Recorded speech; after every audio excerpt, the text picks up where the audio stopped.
Bonjour à tous, c'est Chloé, j'espère que vous allez bien. Je vous retrouve aujourd'hui pour vous parler de l'impact environnemental du minage de Bitcoin. Et oui, depuis l'émergence des crypto-monnaies, les questions concernant leur impact environnemental suscitent pas mal de questions et de nombreux débats. Les médias d'ailleurs traditionnels attaquent bien souvent l'industrie en expliquant par exemple à quel point le minage de crypto est néfaste pour la planète. Alors en y regardant de plus près, la réalité est beaucoup plus complexe. Alors oui, le minage d'actifs numériques consomme beaucoup d'énergie, mais finalement par rapport à quoi? Quels sont les impacts réels sur l'environnement? Aujourd'hui, c'est ce qu'on va voir ensemble. On va explorer les efforts déployés par l'industrie du minage pour réduire son empreinte écologique. Et pour appuyer mes propos, j'ai demandé à toutes les fermes de minage partenaires avec lesquelles on travaille, dans lesquelles sont déployés vos ASIC, de répondre à quelques questions et tout le monde s'est prêté à l'exercice. Allez, installez-vous confortablement, c'est parti. Alors on ne peut pas dire le contraire, les cryptos ont bel et bien un impact sur l'environnement. En effet, faire fonctionner des réseaux décentralisés nécessite forcément d'alimenter en énergie de nombreux ordinateurs et ça a systématiquement un impact sur l'environnement. Malgré tout, il est important de noter que la consommation énergétique d'un réseau dépend surtout de son protocole de validation, que ce soit du Proof of Work ou encore du Proof of Stake, et également de son nombre d'utilisateurs. Donc vous comprendrez qu'il est très difficile de faire des généralités car finalement chaque cas est bien différent. Prenons Ethereum par exemple, qui est le second réseau le plus utilisé après Bitcoin. Il a aujourd'hui moins d'impact sur l'environnement que d'autres projets beaucoup moins populaires, et ce, grâce à son passage au consensus de validation Proof of Stake il y a quelques mois. L'équipe de développement a pour but de rendre le réseau plus performant et plus durable pour une utilisation à grande échelle. Le minage est vraiment spécifique au Proof of Work, la preuve de travail, et c'est le mécanisme qu'utilise Bitcoin. Ce consensus de validation est bien plus énergivore que le Proof of Stake, qu'on appelle la preuve d'enjeu. Alors attention cependant, plus énergivore ne veut pas forcément dire plus nocif pour l'environnement. Il est important d'étudier les sources d'énergie qui alimentent les fermes de minage. Par exemple, très souvent, les fermes de minage sont alimentées avec les surplus énergétiques provenant de production renouvelable. Et ça permet in fine de recycler de l'énergie qui aurait été perdue et donc de bénéficier de tarifs beaucoup plus avantageux. Et même dans certains cas, ça permet de développer de nouvelles installations électriques dans des régions du globe en difficulté. Les populations bénéficient de l'énergie de la nouvelle installation et les mineurs valorisent les surplus. Et là, il y a de réels avantages. Quelles sont les actions concrètes pour réduire l'impact écologique du minage ? Ces dernières années, l'industrie du minage a mis en place de nombreuses mesures pour améliorer son efficacité, sa rentabilité et par conséquent son impact environnemental. Pour ce dernier épisode de Phil Summer, j'avais vraiment à cœur d'interroger les fermes de minage dans lesquelles nous travaillons et dans lesquelles nous hébergeons vos ASIC et notre parc de cloud mining, afin de savoir comment ça se passe dans leurs pays respectifs, à savoir la Norvège, l'Islande, les États-Unis ou encore le Canada.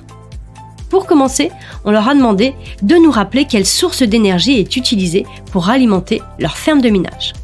Alors en Norvège, ils nous ont répondu qu'ils utilisent 100% de sources d'énergie renouvelables.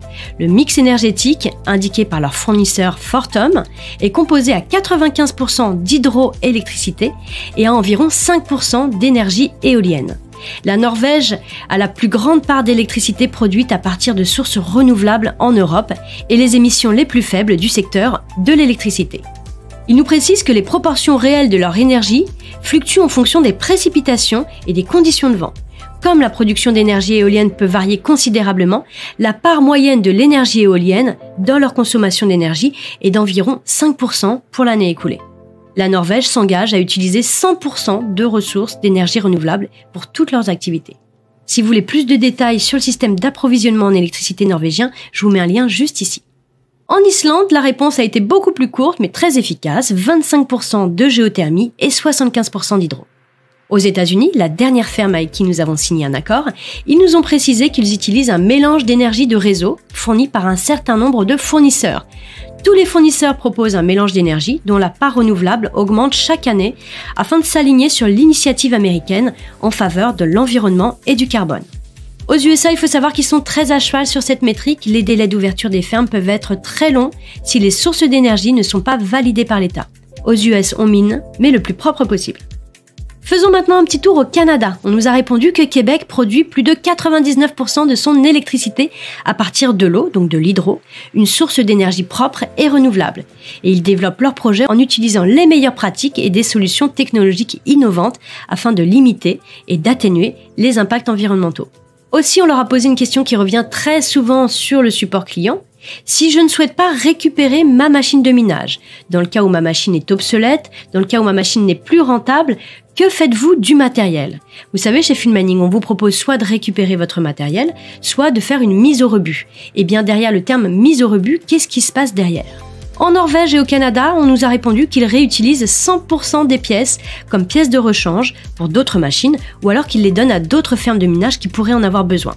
Mais aucune machine ne finit à la déchetterie. En Norvège, ils nous précisent être conscients que les équipements électroniques doivent être recyclés à la fin de leur cycle de vie.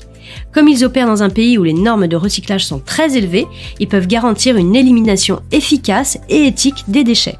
Leur pays a introduit une taxe de recyclage pour les appareils électroniques et dispose d'installations de recyclage spéciales pour ces appareils.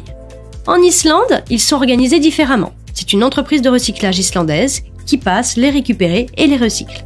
Aux États-Unis, on nous dit que toutes les pièces qui peuvent être récupérées sont entièrement démontées. Tout ce qui est jugé irréparable, comme des blocs d'alim, des ventilateurs ou encore des cartes de circuit imprimées, est mis au rebut. Et quant au châssis du mineur, il est pesé afin d'en extraire l'aluminium. Et toutes les cartes graphiques sont envoyées à un centre de service pour être démontées. Mais alors, quel est l'avenir du minage de crypto-monnaies ? Alors certains détracteurs annoncent la fin du minage dans quelques années en raison de la popularité croissante de méthodes plus rapides, plus écologiques et moins coûteuses, comme le Proof of Stake dont je vous ai parlé tout à l'heure. Cependant, le Proof of Work est aujourd'hui la méthode la plus sûre pour pouvoir sécuriser un réseau décentralisé, même si elle n'est pas la solution la plus efficace. Donc à court terme, c'est aux entreprises et aux investisseurs de prendre leurs responsabilités et de ne collaborer qu'avec les acteurs les plus respectueux de l'environnement. Et de ce fait, si tout le monde s'y met, si tout le monde y met du sien, à moyen et à long terme, l'industrie va forcément réduire petit à petit son empreinte écologique, puisque l'efficacité énergétique et l'utilisation d'énergies renouvelables sont une priorité pour améliorer la rentabilité des mineurs. Aussi, les innovations, que ce soit d'un point de vue des énergies renouvelables, des machines de minage ou des consensus de validation, vont pouvoir permettre de construire une industrie plus durable. Alors en ce qui concerne les nouvelles crypto-monnaies, pratiquement tous les projets qui émergent ces derniers temps se tournent vers un modèle de fonctionnement en Proof of Stake, ce qui élimine en grande partie toutes ces préoccupations. Je vais vous parler maintenant de l'engagement de Filmmining. Si vous faites partie de nos fidèles mineurs, vous savez que depuis le début, nous apportons une attention toute particulière aux méthodes d'approvisionnement énergétique de nos prestataires et c'est pour ça aujourd'hui qu'on voulait vraiment vous faire un état des lieux le plus transparent possible sur les pratiques intramuros de nos fermes partenaires. Nous avons un cahier des charges qui est très strict pour pouvoir signer un accord avec une ferme. Il doit impérativement répondre à des exigences bien spécifiques. Pour commencer, l'énergie la plus clean possible. Aussi, on va se tourner vers des pays où les températures sont assez froides pour éviter derrière de devoir déployer toute une armada de climatisateurs ou encore d'extracteurs, ce qui serait totalement contre-productif sur le fait qu'on cherche toujours à réduire les charges opérationnelles. Une métrique très importante également, des coûts énergétiques les plus bas possibles. Et aussi, comme j'en ai parlé tout à l'heure, une bonne gestion du parc machine une fois que les machines ne sont plus rentables. Il est impensable pour nous d'imaginer les machines de minage s'accumuler dans une décharge. C'est pour ça que nous demandons systématiquement aux fermes avec qui nous travaillons leur process pour la retraite des mineurs, dans le cas où un client ne souhaiterait pas la récupérer et accepte une mise au rebut. Et aussi, chose très importante, la situation géopolitique d'un pays, à savoir la plus stable possible afin de nous éviter des soucis de débranchement ou pire, de perte de matériel. Donc vous l'aurez compris, l'impact écologique des blockchains fonctionnant en Proof of Work dépend fortement des politiques adoptées par les fermes de minage, mais également les pays dans lesquels les fermes exercent leur activité. Et petit à petit, l'industrie évolue pour limiter son impact environnemental et favoriser le développement de nouvelles installations dans des régions parfois défavorisées. Alors à court terme, il est vraiment de notre devoir, nous, entreprises, vous, investisseurs, de collaborer avec les fermes les plus éthiques possibles. Quand je vous disais tout à l'heure que les fermes fonctionnent en fonction du pays dans lequel elles sont établies, je vais vous donner un exemple avec la Norvège. En Norvège, les lois relatives à l'exploitation d'une ferme de minage sont très strictes. Pour se conformer aux lois et aux réglementations locales, ils ont construit leur propre solution de conteneur. L'infrastructure, c'est-à-dire tout ce qui est transformateur, distributeur et système de ventilation, est certifiée et installée uniquement par des professionnels locaux. Ils ont également développé un système d'insonorisation très efficace sur leurs conteneurs, de sorte qu'ils peuvent faire fonctionner les conteneurs à moins de 45 décibels, et c'est ce qui est exigé par la loi dans certaines communautés en Norvège. Tout ça pour vous dire que voilà, pour installer une ferme de minage, il faut quand même se plier à certaines réglementations du pays. Et si un pays met en place des réglementations face au minage, c'est plutôt bon signe et autant les adopter et les suivre à la lettre. Pour terminer, je vais vous redonner notre process pour ceux qui ne le connaissent pas. Si vous souhaitez acheter une machine de minage sur notre site, votre machine est envoyée et prise en charge sur le site d'exploitation que vous aurez choisi. Sachez que nous nous occupons de tout, que ce soit de l'expédition, de la mise en service sur place et de la maintenance. Alors, une fois que votre commande est validée, vous n'avez plus rien à régler. La facture énergétique est directement prélevée sur votre production brute. Les frais de service de 10% sont retenus sur les bénéfices nets et chaque début de mois, vous allez recevoir directement sur votre tableau de bord votre rapport de production. Votre balance Bitcoin sera créditée en conséquence par vos revenus nets de minage directement sur votre compte Filmaning et vous avez à disposition votre tableau de bord afin de surveiller l'activité de votre machine. Donc vous l'aurez compris, aucune contrainte technique, notre équipe s'occupe absolument de tout.